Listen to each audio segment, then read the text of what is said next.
some of our reporters have been able to cover. So I haven't personally covered them, but we have absolutely zero access to the Trump campaign. Obviously not Mr. Trump, not his children, no one in the campaign. So it's been very, very difficult to cover that part of the campaign. We've had a lot more access to Hillary Clinton and to people in her campaign. In fact, in the Democratic Convention, I was able to interview her manager, her campaign manager.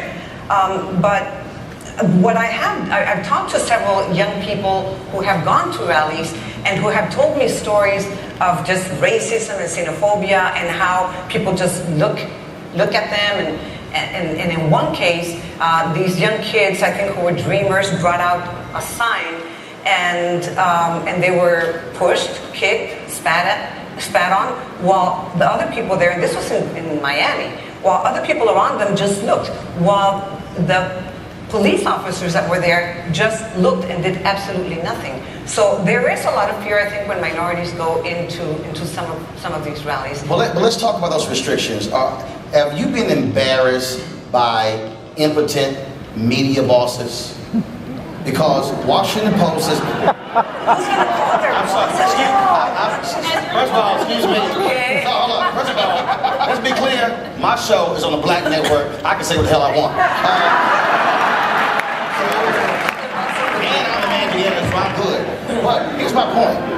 Washington Post, you've been blocked. Univision's been blocked.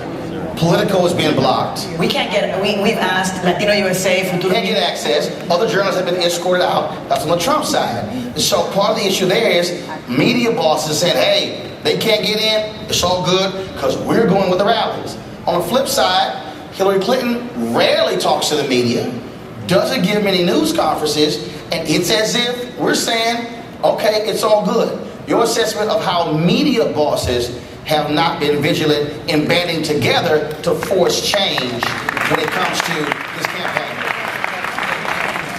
Okay, y'all stay. Okay, anybody? Look, I think we have to get a panel of bosses. Although we're all bosses right now. No, I'll say this. Marty Barron, our executive editor, Kevin worked with him. He's a fearless defender of the First Amendment. He has been fearless advocate. Look, I paid for this mic, all right? Turn it on. See, that's that Irish side of Ronald Reagan coming out. No, we have our executive editor has fearlessly denounced what they have done, and we have continued to cover them regardless. And our instructions have been keep your head down and keep covering the campaign. And you'll notice that this week there was an interview that one of my colleagues conducted with him. It has led essentially the agenda the whole week. He spoke on a certain other point this summer despite this ban. There's a book coming out that we have been doing later this month that looks into his life.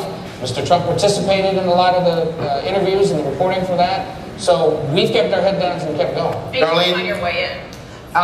People do, right? Some do, yes. Darlene? At AP, our editors, our top editors, are very aggressive about pushing the campaigns for access. But everything that you said about Mrs. Clinton not holding press conferences, the way Donald Trump treats reporters, speaks to a bigger issue, which is whichever one of those candidates gets elected and becomes president of the United States, press access is going to be severely restricted from the White House point of view.